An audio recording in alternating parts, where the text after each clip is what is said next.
వాణి ప్రేక్షకులకు సుస్వాగతం. క్రీస్తునాథునందు ప్రియమైన సహోదరి సహోదరులారా, మనుషులు చేసేటటువంటి సత్కార్యాల్లో దయ అనేటువంటి ఒక సత్కార్యము ఒక గొప్ప దొడ్డ గుణము. భగవంతులలో ఈ దయ అనేటువంటి గుణము ప్రముఖంగా మనకు కనిపిస్తూ ఉంటుంది. ఇది దేవుడిలో కనిపించే ఒక కళ్యాణ గుణము. ఆ దేవుణ్ణి చూసి నరుడు కూడా దయతో మెలగడం ప్రవర్తించాలి. నరులకు దయను చూపించడం, దయతో మెలగడం ఇతరులతో కొంచెం కష్టంగా ఉంటుంది. నిక్కచ్చిగా క్రమశిక్షణగా ఉండడం కొంచెం తేలిగ్గా ఉంటుంది. కానీ ఈ దయాగుణం అలవర్చుకున్న వారే దొడ్డవారు అవుతారు అని మనం తెలుసుకుంటూ ఉన్నాం. ఈనాడు కొన్ని బైబిల్ దృష్టాంతాలతో, కొన్ని సమాజపు సాదృశ్యాలతో ఈ దయాగుణాన్ని ఎలా అలవర్చుకోవాలి, దీని యొక్క ఔన్నత్యాన్ని, గొప్పతనాన్ని మనం తెలుసుకోవడానికి ప్రయత్నిద్దాం. కీర్తన 103వ కీర్తన 8వ వచనం చూసుకుంటే దేవుని యొక్క దయను చక్కగా ఆ వచనం వెల్లడి చేస్తుంది. ప్రభువు కరుణామయుడు, దయాపూరితుడు, దీర్ఘశాంతుడు, ప్రేమనిధి అని ఆ వచనంలో తెలుస్తూ ఉంటుంది. ఇంకా 103వ కీర్తనలోనే 13వ వచనం చూసుకుంటే, తండ్రి తన కుమారుల మీద జాలి చూపినట్లే ప్రభువు తన పట్ల భయభక్తులు కలవారి మీద నెనరు చూపును అని కీర్తనకారుడు పేర్కొంటూ ఉంటాడు. స్వాతంత్రం రాకముందు రోజుల్లో చాలామంది బ్రిటిష్ వాళ్ళు భారతదేశంలో నివసించేవాళ్ళు. వాళ్ళల్లో కొద్దిమంది భారతదేశం పట్ల సానుభూతిని చూపేవాళ్ళు. స్వతంత్రానికి పోరాటానికి వాళ్ళ చెయ్యి కూడా అందించిన వాళ్ళు లేకపోలేరు. అటువంటి వారిలో అనీ బెసెంట్ ఒక ప్రముఖురాలు. ఈ అనీ బెసెంట్, బాల అనీ బెసెంట్ బడికి వెళ్ళేటప్పుడంట ఇంటి దగ్గర ఎక్కువ ఆహారాన్ని తీసుకువెళ్ళేదంట. తీసుకువెళ్ళి ఇంటి దగ్గర నుంచి బడికి వెళ్ళేటప్పుడు, తిరిగి వచ్చేటప్పుడు బడి నుంచి అయిపోయిన తర్వాత, అమ్మ నాకు ఇంకా ఆకలిగా ఉంది, ఇంకా ఎక్కువ ఆహారాన్ని పెట్టు అంటుందంట. తల్లి గమనించింది, ఒక చిన్నమ్మాయి తినేదానికంటే ఎక్కువగా పెడుతున్నా కానీ ఎందుకని నా కూతురు ఎలా ఉంటుందని ఒకసారి కూతురుకు తెలియకుండా అనీ బెసెంట్ వాళ్ళ అమ్మ బడికి వచ్చి ఈ లంచ్ టైంలో భోజన సమయంలో ఏం జరుగుతుందో అని చూసిందంట. అలా చూసినప్పుడు ఆ తల్లి హృదయం ప్రేమతో చెమర్చింది. ఈ బాల అనీ బెసెంట్ ఏం చేస్తుందంటే, ఆ భోజన సమయంలో ఎవరైతే పేద పిల్లలు కొంతమంది ఆహారం తెచ్చుకోకుండా వస్తారో వాళ్లకు తన ఆహారం పంచుతూ ఉండేది, పెడుతూ ఉండేది. అందువలన తను తీసుకువెళుతున్న ఆహారం చాలా ఎక్కువైనా కానీ సరిపోలేదని ఇంటి దగ్గర చెబుతుంది. అది చూసి తల్లి ఎంతో సంతోషించింది. తన కూతురు యొక్క ఔదార్య గుణానికి, దయాగుణానికి మురిసిపోయింది. అందువలన ఈసారి కూతురు అడగకుండానే ఎక్కువ మొత్తం 4-5 సరిపడేలాగా ఆహారాన్ని అనీ బెసెంట్ ద్వారా స్కూలుకు పంపిస్తూ ఉండేది. ఈ దయాగుణం తల్లిదండ్రుల నుంచి పిల్లలకు వస్తుంది, పిల్లల నుంచి వాళ్ళ పిల్లలకు వస్తుంది. ఇటువంటి సుగుణాలు కలిగినటువంటి వంశాలు చాలా గొప్పగా చెప్పబడతాయి. డొక్కా సీతమ్మ అని గోదావరి జిల్లాలో ఉండేది. ఆ డొక్కా సీతమ్మ అనే ఆవిడ పెద్ద ధనవంతురాలేం కాదు. ఒక సామాన్య కుటుంబానికి చెందినటువంటి స్త్రీ. కొద్దో గొప్ప పొలం ఉండేది. కానీ వేరే ఊళ్ళ నుంచి పని మీద ఆ ఊరికి వచ్చిన వాళ్ళకి ఆమె ఉచితంగా ఆహారాన్ని పెట్టేది. ఆ విధంగా కొన్నిసార్లు 100 మంది ఉచితంగా ఆవిడ దగ్గర ఆహారాన్ని తిని వెళుతూ ఉండేవాళ్ళు. నిత్య భోజనం, నిత్య కళ్యాణం, పచ్చతోరణం అన్నట్టు సీతమ్మ గారి ఇంట్లో ఎంతోమంది ఆహారాన్ని భుజించిపోతూ ఉండేవాళ్ళు. ఆవిడ చనిపోయినప్పుడు అంటే ఆకాశంలో ఒక ధృవతార ఇలా లేచింది అని మనం చూస్తూ ఉంటాము. అటువంటి దయాగుణం కలిగినటువంటి వారు చాలామంది ఉన్నారు మనలో, ప్రియ సహోదరి సహోదరులారా. ఇంకా ఈ మధ్య ఒక చిన్న షార్ట్ వీడియో చూశాను. హృదయాన్ని కదిలించి వేసే వీడియో. అందులో ఒక పెద్ద టీవీ ఉంటుంది. ఆ టీవీ పని చేయడం లేదని వాళ్ళ నాన్నగారు టీవీని బాగు చేసేటటువంటి నిపుణుడిని పిలుస్తాడు. ఆ నిపుణుడు అది ఇది చూసి చివరికి ఏం చేస్తాడు, ఆ స్క్రూలు అన్నీ విప్పేసి టీవీ వెనక భాగాన్ని చూసినప్పుడు అక్కడ ఆహారం ఉంది. బ్రెడ్, మిగతా మెత్తటి ఆహారం, దూరిపోయే ఆహారం అంతా కూడా టీవీ అంతా పరుచుకొని ఉంది. అందువల్లనే టీవీ పనిచేయట్లేదు. అది చూసి తండ్రి తల్లి ఆశ్చర్యపోతారు. అక్కడే వాళ్ళ కొడుకు నిశ్శబ్దంగా చూస్తూ ఉంటాడు. చిన్న అబ్బాయి, ఒక 7-8 ఏళ్ల అబ్బాయి. తర్వాత ఆ అబ్బాయిని అడుగుతారు, ఏమైందమ్మా ఈ ఆహారాన్ని టీవీలోకి ఎలా వచ్చిందంటే, ఆ అబ్బాయి చెబుతాడు, నాన్న నేను ఒకరోజు ఆ టీవీ చూసేటప్పుడు ఆ టీవీలో ఆకలితో అలమటించేటటువంటి చిన్న చిన్న బిడ్డలు, అనాథలు, డొక్కలు ఎండిగిపోయి ఎముకలు బయటికి వచ్చి బొక్కి దవడలు వేసుకొని ఆహారం కోసం అలమటిస్తున్న పిల్లలు చాలామందిని చూశాను. వాళ్ళని చూసి పాపం వాళ్ళకి ఆహారం లేదు, ఆకలి అవుతుందని చెప్పేసి నా దగ్గరున్న మెత్తటి బ్రెడ్ని ఆ టీవీ వెనకున్న సందుల్లో దూర్చాను, అలా అన్న వాళ్ళు తింటారేమో అనుకొని అని చెప్పినప్పుడు ఆ తండ్రి హృదయం, ఆ తల్లి హృదయం తమ బిడ్డ దయాగుణానికి మురిసిపోయింది. హత్తుకొని కళ్ళు చెమర్చేటట్టుగా వాళ్ళు దేవుడికి వందనాలు చెప్పుకున్నారు, తమ బిడ్డకు అటువంటి దయాగుణాన్ని అలవర్చినందుకు. టీవీ పాడైపోయినందుకు, టీవీ రిపేర్ వచ్చినందుకు తండ్రి ఆ పిల్లాన్ని దండించలేదు, కొట్టలేదు, తిట్టలేదు. కానీ ఇంకా ఉత్సాహపరిచాడు, ప్రోత్సాహాన్ని ఇచ్చాడు. తల్లిదండ్రులు ఇలా దయాగుణాన్ని చూపితే పిల్లలు చూపిస్తారు. ఆవు చేలో మేరిస్తే దూడ గట్టును మేస్తుందా ఏంటి? దూడ కూడా చేలోనే వస్తుంది.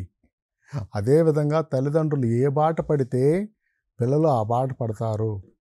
తల్లిదండ్రులు దయాగుణాన్ని అలవర్చుకొని తమ జీవితాల్లో చూపిస్తే పిల్లలు మామూలుగానే సహజంగానే ఆ గుణాలను పుణికి పుచ్చుకుంటారు. ఈ విధంగా నవ సమాజాన్ని, దయాగుణంతో కూడిన మానవ ప్రపంచాన్ని నిర్మించే బాధ్యత ప్రస్తుత తరాల వారి మీద ఉంది అని మనం ఈ సంఘటన ద్వారా చెప్పవచ్చు. ఆదికాండము 24వ అధ్యాయము వచనములు 18 నుండి 19 వరకు చూసుకుంటే, అబ్రాహాము తన సేవకుడిని తన కొడుకైన ఇస్సాకుకు ఒక వధువును వెతికి పెట్టమని పంపిస్తాడు. ఆ సేవకుడు తన ఒంటెలతో ఆరాము అనే ఒక గ్రామానికి వెళతాడు. ఆ గ్రామ పొలిమేరల్లో ఒంటెలు అవన్నీ అలసిపోయి ఉన్నాయి. ఈ సేవకుడు కూడా అలసిపోయి ఉండగా ఒక బావి దగ్గర రిబ్కా వస్తుంది. రిబ్కా అనే ఒక యువతి వచ్చి ఆ పరిచయం లేని వారికి, ఆ సేవకుడికి, ఒంటెలకు తానే నీళ్లు తోడి నీళ్లు పెడుతుంది. వారి దాహాన్ని తీరుస్తుంది. వారు సేద తీరేలాగా ఒంటెలకు కూడా నీళ్లు పెట్టింది అని మనం చూస్తూ ఉన్నాము. ఆ సేవకుడు రిబ్కా చూపించినటువంటి ఆతిథ్యానికి, దయకు పొంగిపోయాడు. కానీ చివరకు తెలుసుకున్నది ఏంటంటే, ఆ రిబ్కా అనే ఆవిడ అబ్రహాము తమ్ముని కుమారుడైన బెతూయేలు కుమార్తె అని తెలిసింది. తర్వాత ఆ రిబ్కానే తన కుమారుడైన ఇస్సాకుకి ఇచ్చి అబ్రహాము చేసుకున్నట్లుగా మనం చదువుతూ ఉంటాం. ప్రియ సహోదరి సహోదరులారా, శరణార్థులు, పరదేశులు, బాటసారులు, అన్నార్తులు, అనాథులు వీరికి సహాయం చేసినప్పుడు దేవుడు ఎంతగానో సంతోషిస్తాడు. ఒక శరణార్థుల శిబిరంలో నేను బ్రదర్గా ఉన్నప్పుడు దిండిగల్ ఆ ప్రాంతంలో ఒక తమిళ శరణార్థ శిబిరానికి వెళ్ళాను. శ్రీలంక నుంచి వచ్చినటువంటి తమిళులతో ఆ శిబిరం నిండిపోయి ఉంది. వారికి ఏదో ప్రోగ్రాం ఇవ్వడానికి వెళ్ళినప్పుడు సాయంత్రం అయ్యింది. గవర్నమెంట్ వాళ్ళు ఏదో ఆహారాన్ని తీసుకొని వచ్చారు. కొంచెం ఆహారం ఏదో మరి అది. అయితే అందరూ కూడా క్యూ కట్టి ఉన్నారు, వరుసలో నిలబడి ఉన్నారు. ఒక చిన్న గిన్నెలు, తప్పేళాలు అవి పట్టుకొని, ఆ తప్పేళాలు, గిన్నెలు అన్నీ నేను ఆ ప్రజలను అలా చూసుకుంటూ పోతూ ఉండగా ఒక పెద్ద కళ్ళు వేసుకొని ఒక బుడ్డమ్మాయి చూసి నన్ను అమాయకంగా చిరునవ్వు నవ్వింది. ఆ పిల్ల అమాయకమైన ముఖం, ఆ పెద్ద కళ్ళు అవి చూసి నేను అంతే నిలబడిపోయాను. వాళ్ళ బామ్మగారు పట్టుకొని ఉంది. ఏ అటు ఇటు వెళ్ళకు, ఎందుకు అటు ఇటు చూస్తావు, లైన్లోనే ఉండని మందలిస్తుంది. నేను ఆ బామ్మగారిని వివరాలు అడిగాను. ఏంటమ్మా, ఏంటి కథ కమామిషు, ఈ చిన్నమ్మాయి ఎవరు, నువ్వెవరంటే ఆవిడ కన్నీళ్లు పెట్టుకొని చెప్పడం మొదలుపెట్టింది. అయ్యా, ఏం చేసేది?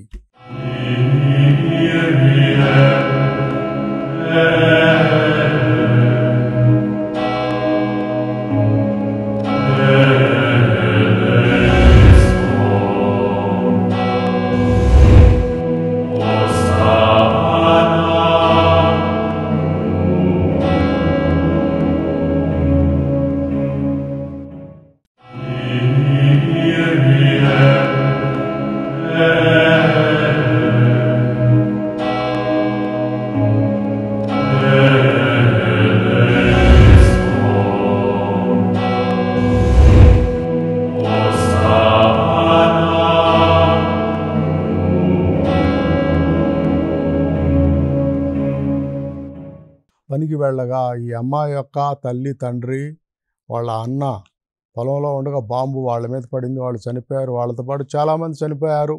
మా ఇంటి మీద కూడా పడిపోయింది. నేను అప్పుడు అమ్మాయిని తీసుకొని ఎక్కడికో వెళ్ళాను. అందరూ చనిపోయారు. చివరికి నేను, ఈ బుడ్డమ్మాయి మాత్రమే మిగిలాము. పరిగెత్తుకుంటూ వెళ్ళి ఏదో ఒక బోటు అటువైపు వెళుతుందని చెప్పేసి నా బోటు ఎక్కాం. కొన్ని వారాల తర్వాత ఇక్కడికి చేరుకున్నాం. ఇప్పటికి దాదాపు 4 రోజులు అయింది. ఈ అమ్మాయి రోజు అడుగుతున్న వాళ్ళ తల్లిదండ్రులని, వాళ్ళ నాన్నని ఎక్కడికి వెళ్ళారని. ఏం చెప్పాలో తెలియట్లేదు బాబు అని చెప్పేసి ఆ బామ్మగారు గుండె పగిలేలా ఏడవడం మొదలుపెట్టింది. అప్పుడు ఆ పెద్ద కళ్ళ బుడ్డమ్మాయిని చూసి నాకు కళ్ళమట నీళ్లు ఆగలేదు.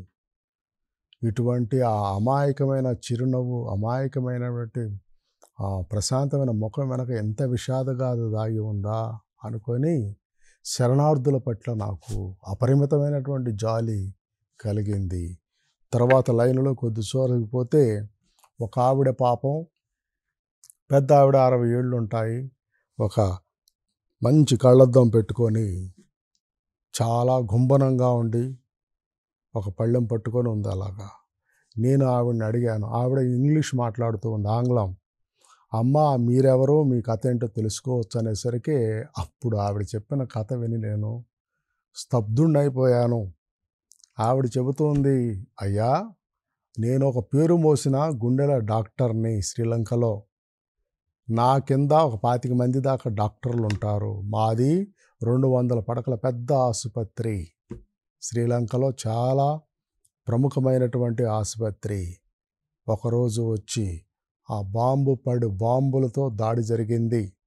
బాంబులతో దాడి జరిగి ఆసుపత్రిలోని పేషెంట్లు, డాక్టర్లు సహా నా కుటుంబ సభ్యులు అందరూ కూడా చనిపోయారు. నా కుమార్తె, కుమారుడు, నా భర్త కూడా పెద్ద డాక్టర్, ఆయన చనిపోయాడు.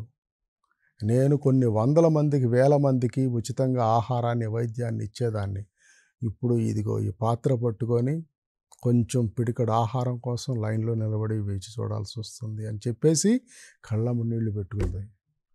అటువంటి విషాదకరమైన వార్తలను తట్టుకోవడానికి అప్పుడు నా గుండె చాలా చిన్నది. ఇక తట్టుకోలేక మిగతా వారి కథలను అడగకుండా వచ్చి పక్కకు వచ్చేసాను. అప్పటి నుంచి శరణార్థులు అనగానే ఒక రకమైన జాలి నా గుండెలో ఉప్పొంగుతూ ఉంటుంది. ఎందుకంటే ఐగుప్తు దేశంలో నుంచి ఇశ్రాయేలు శరణార్థులుగా వేరే దేశాలకు వచ్చారు. వాళ్ళకి తినటానికి తిండి ఉండదు, ఉండటానికి గూడు ఉండదు, వాళ్ళ భూములు అంటూ ఏముండవు, ఆస్తిపాస్తులు ఏముండవు, అంతా దైవ కృప మీద ఆధారపడి ఉంటారు. అటువంటి పరదేశులను, శరణార్థులను మనం చేరదీయాలి. వారికి కొంచెం ఆశ్రయం కల్పించాలి. వారికి కొంచెం ఉద్యోగం, సద్యోగం ఏదైనా కల్పించి వారిని ఆదరంతో చూసినప్పుడు దేవుడు సంతసిస్తాడు. దేవుడు ఇశ్రాయేలీయులను అంటూ ఉంటాడు, శరణార్థుల పట్ల, ఇతరుల పట్ల, బాటసారుల పట్ల మీరు ఆదరణ చూపించండి, ఎందుకంటే మీరు కూడా ఒకప్పుడు శరణార్థులుగా ఉన్నారు, గుర్తుపెట్టుకోండి అని దేవుడు ఇశ్రాయేలు ప్రజలను అంటూ ఉంటాడు. భారతదేశంలో ఒక గొప్ప సూక్తి ఉంది, అతిథి దేవో భవ. అతిథి అంటే చుట్టము, దేవుడితో సమానం అని. ఈ అతిథులు ఎవరు? కేవలం మన బంధువులే కాదు, దిక్కు ముక్కు లేని వారు కూడా మన అతిథులు. వీరిలో దేవుణ్ణి చూసి వారిని ఆదరించినప్పుడు ఆ కలిగే సంతృప్తి చాలా గొప్పగా ఉంటుంది. ప్రియ సహోదరి సహోదరులారా, అదంతా మనకు స్వీయానుభవమే. అన్నార్తులకు, దిక్కులు ముక్కు లేని వారికి మనం ఏదైనా కొద్దిగా సహాయం చేసినప్పుడు వాడు తిరిగి మనకు సహాయం చేయలేనప్పుడు మనలో ఉండేటటువంటి ఆత్మగౌరవం అచంచలంగా పెరుగుతుంది. మన పట్ల మనకే ఒక మంచి సదభిప్రాయం ఏర్పడి మన పట్ల మనం చక్కగా భావిస్తూ ఉంటాము మంచి మానవులుగా. ఈనాడు వలస కార్మికుల పరిస్థితి ఎలా ఉంది? వలస కార్మికులు అంటే ఒక ఊరు నుంచి పొట్ట చేతపట్టుకొని ఆ డేగిసాలు, ఆ తపేళాలు, పళ్ళాలు ఒక సంచులో గోని పొట్టలో కట్టుకొని పెళ్ళాం పిల్లలతో అలా వేరే ఊర్లకు వెళ్తారు. తాపి మేస్త్రులు గానో లేకపోతే వ్యవసాయ కూలీలు గానో. ఆ వెళ్ళిన వెంటనే వాళ్ళకి ఎలా ఉంటుంది అక్కడ? అందరూ వెళ్ళిన శ్రమను, దోపిడీని దోచుకునే వాళ్ళే. వారికి సరైన వసతులు ఉండవు. 25 అంతస్తుల బిల్డింగ్ కడతా ఉంటారు వాళ్ళు. ప్రమాదానికి గురవుతూ ఉంటారు. అక్కడి నుంచి కింద పడితే ₹1,00,000 ఇచ్చి వదిలేసుకుంటారు అంతే. కుటుంబానికి పెద్ద దిక్కు చచ్చిపోతే ₹1,00,000 వదిలేసేసి పంపించేస్తారు. వారి పట్ల న్యాయం గురించి ప్రశ్నించేవారు లేరు. అక్కడున్న స్త్రీలను చిన్నచూపు చూస్తారు. వారికి సరైన వసతులు ఉండవు. అక్కడ నుంచి వాళ్ళు షాపుల్లోకి వెళ్ళి ఏమైనా కొనుక్కోవాలంటే షాపులు వాళ్ళు వీళ్ళని మోసం చేస్తారు. దురలవాట్లు వీళ్ళకి అందేటట్లుగా చేస్తారు. త్రాగుడు ఇలాంటి వాటికి బానిసలయ్యాక చేసి పని చేయించుకుంటూ ఉంటారు. ప్రియ సహోదరి సహోదరులారా, ప్రాణాపాయం, రోగాలు, అసురక్షితం ఇటువంటి కండిషన్స్లో వాళ్ళు వలస కార్మికులు పనిచేస్తూ ఉంటారు. దేవుడు ఇవన్నీ చూస్తూ ఉంటాడు. వారి పట్ల నిర్దయగా ఉండే వారిని దేవుడు దండిస్తాడు. వారి పట్ల దయ చూపే వారిని దేవుడు ఆశీర్వదిస్తాడు. మత్తయి సువార్త 25వ అధ్యాయము 40వ వచనంలో చూసుకుంటే, ఈ నా సోదరులలో అత్యల్పునికి మీరు చేసిన మేలు చేసినా అవి నాకు చేసినట్లే అని ప్రభువు చెబుతున్నాడు. అలాగే ఇప్పుడు యుద్ధ బాధితులు, పిల్లలు, వృద్ధులు, స్త్రీలు, గర్భిణులు వీళ్ళంతా ఎంత బాధపడుతున్నారు. పాలస్తీనా మరియు ఇజ్రాయేల్ యుద్ధం జరుగుతుంది. ఎద్దులు పోట్లాడుకుంటే లేగదూడల కాళ్ళు విరిగిపోయాయంట. నష్టం ఎవరికి? ఆ దేశం ప్రెసిడెంటు క్షేమంగానే ఉన్నాడు, ఈ దేశం ప్రెసిడెంటు క్షేమంగానే ఉన్నాడు. మధ్యలో సామాన్య పౌరులు, పిల్లలు, వృద్ధులు, గర్భిణులు వీళ్ళు అన్యాయమైపోతున్నారు, అసౌకర్యానికి గురవుతున్నారు. అందువలన ఈ దయకు వ్యతిరేకంగా ఉండే కార్యకలాపాలన్నింటినీ మనము వ్యతిరేకించాలి. యుద్ధాలు ముఖ్యంగా 1వ సమూయేలు గ్రంథము 24వ అధ్యాయము 11వ వచనం నుంచి 16వ వచనం వరకు చూసుకుంటే, దావీదు సౌలు మీద ఎలా దయ చూపించాడో, క్షమను చూపించాడో చూస్తూ ఉంటాము. దావీదు అంటే సౌలుకి కోపమని ఇంతకుముందు మనం చూసుకున్నాం. ఎంత కోపం అంటే దావీదుని వెంటాడి మరీ చంపడానికి సౌలు తన సైన్యంతో బయలుదేరాడు. దావీదు తన కొద్దిమంది అనుచరులతో ప్రాణాలు గుప్పిట్లో పెట్టుకొని ఎంగిడి అనేటువంటి ఒక ఎడారిలో ఒక గుహలో దాక్కున్నాడు, బ్రతుకు జీవుడా అంటూ. అప్పుడు సౌలు ఆ గుహలోకి ఎందుకో వెళతాడు. వెళ్ళినప్పుడు సౌలు ఒంటరిగా దొరికాడు దావీదుకి. అప్పుడు అనుచరులు చెబుతారు, ఇదే సమయం, నిన్ను చంపాలనుకుంటున్నటువంటి సౌలు దొరికాడు కాబట్టి సౌలును చంపేసేయి అన్నప్పుడు దావీదు అంటాడు, సౌలు అభిషిక్తుడిని చంపుట పెద్ద నేరము, ఘోరము. అందువల్ల నా చేయి అభిషిక్తుడి మీద వెయ్యలేను అని చెప్పేసి సౌలుకు చిన్న అంగి ముక్కను కోసుకొని గుర్తుగా దగ్గర పెట్టుకుంటాడు. మరుసటి రోజు తీసుకెళ్ళి సౌలుకు చూపిస్తాడు దావీదు. అయ్యా, మీరు ఎంగిడి ఎడారిలో గుహలో ఉన్నప్పుడు మీరు నాకు దొరికారు. నేను నిన్ను చంపేవాడినే, కానీ మీరు అభిషిక్తులు, మీరు రాజులు. అందువల్ల దయతో మిమ్మల్ని క్షమిస్తున్నాను అని చెప్పేసి ఆ గుడ్డ ముక్క చూపినప్పుడు సౌలు ఆశ్చర్యపోయాడు. నేను వీడిని చంపాలని వీడి కోసం అంతా గాలిస్తుంటే వీడు నన్ను దయ చూపి క్షమించాడు, ప్రాణాలతో వదిలేశాడు. చాలా గొప్పవాడు అనుకొని దావీదును అప్పటి నుంచి మంచిగా చూడడం మొదలుపెట్టాడు. తన కూతురునిచ్చి కూడా పెళ్లి చేశాడని మనం తెలుసుకుంటూ ఉన్నాం. ప్రియ సహోదరి సహోదరులారా, 2వ సమూయేలు గ్రంథము 9వ అధ్యాయము 7వ వచనం నుంచి 8వ వచనంలో మెఫీబోషెతుపై దావీదు దయ చూపడం కూడా చూస్తూ ఉంటాము. మెఫీబోషెతు దావీదు ప్రాణ స్నేహితుడైన యోనాతాను కుమారుడు. ఆ యోనాతాను సౌలు కుమారుడే. కానీ గిల్బోవా దగ్గర జరిగిన యుద్ధంలో సౌలు యోనాతాను వీరమరణం పొందినప్పుడు మెఫీబోషెతును, చిన్నపిల్లవాడు శిశువు, వారిని తీసుకొని రాజపరివారం స్త్రీలు వీళ్ళంతా పారిపోతూ ఉండగా మెఫీబోషెతు కింద పడి 2 కాళ్ళు చచ్చుబడిపోయి అవిటివాడుగా తయారవుతాడు జీవితకాలం అంతా కూడా. అలాంటి మెఫీబోషెతును దావీదు దయతో తీసుకొని వచ్చి తన భోజన బల్ల దగ్గర ఒక శాశ్వత ఆసనాన్ని ఇస్తాడు. అంటే మెఫీబోషెతుపై అలా దయ చూపాడు దావీదు. ఎందుకు? దావీదుకు యోనాతాను ఎంతో దయ చూపి తన ప్రాణాల్ని కాపాడిన సమయాలు పెక్కు సమయాలన్నమాట. ఇంకా రూతు 2వ అధ్యాయము 8వ వచనం నుంచి 9వ వచనం వరకు చూసుకుంటే, రూతు తన అత్త నవోమితో కలిసి ఇశ్రాయేలు దేశం వచ్చినప్పుడు బోవజు అనేటటువంటి ఒక ధనవంతుడు, నవోమి బంధువు, రూతును పరిగా ఏరుకొనిచ్చాడు తన పొలంలో దయతో. ఇంకా తన సేవకులకు కూడా హెచ్చరిక ఇచ్చాడు, రూతును వదిలివేయమని, తను మంచినీళ్ళు వాళ్ళ కుండలో నుంచి తాగవచ్చని. అలా జాలి దయ చూపాడు. తర్వాత రూతు బోవజును పెళ్ళాడింది అని మనం చూస్తూ ఉంటాము. పాతకాలంలో పక్షులకు ఇళ్లల్లో కంకులు కట్టేవాళ్ళు, పక్షుల మీద ఉన్నటువంటి దయ. ఇంకా పాతకాలంలో వరి పొలం కుప్ప నూర్పిడి అయిన తర్వాత ఆ మిగిలిన తాలు గింజలు ఉంటాయి చూసారండి, ఆ తాలు గింజలని కొంతమంది పేద స్త్రీలు, వృద్ధ స్త్రీలు వెళ్ళి ఒక గుడ్డలో అలా చూసుకొని వెళ్ళి ఆ గింజలను తాలంతా పోగొట్టి మిగిలిన 1-2 మంచి గింజల్ని ఏరుకునేవాళ్ళు. పొద్దున ఉదయం కూర్చొని సాయంత్రానికి లేస్తే ఇన్ని గింజలు అయ్యాయి. రోజంతా కష్టపడి ఆ తిండి గింజల్ని ఇంటికి తెచ్చుకునేవాళ్ళు పేదవాళ్ళు. అలాంటి పేదలను పొట్టగొట్టే వర్తకులు ఎంతమందో ఉన్నారు. ప్రియ సహోదరి సహోదరులారా, అపోస్తుల కార్యంలో పౌలు మాల్టా దీవిలో వాళ్ళ నౌక ప్రమాదంలో చిక్కుకొని మునిగిపోయి వాళ్ళు మాల్టా దీవికి వచ్చినప్పుడు ఆ మాల్టా దీవిలోని వారిని దయతో చూశారని మనం చూస్తున్నాం. వారు పాపం చనిపోవడానికి మంట రాజేసి వారికి వేడిని పుట్టించారు, వాళ్ళకు సపర్యలు చేశారని చూస్తున్నాం, పరామర్శ చేశారు. ఇంకా మత్తయి సువార్త 18వ అధ్యాయం 13వ వచనంలో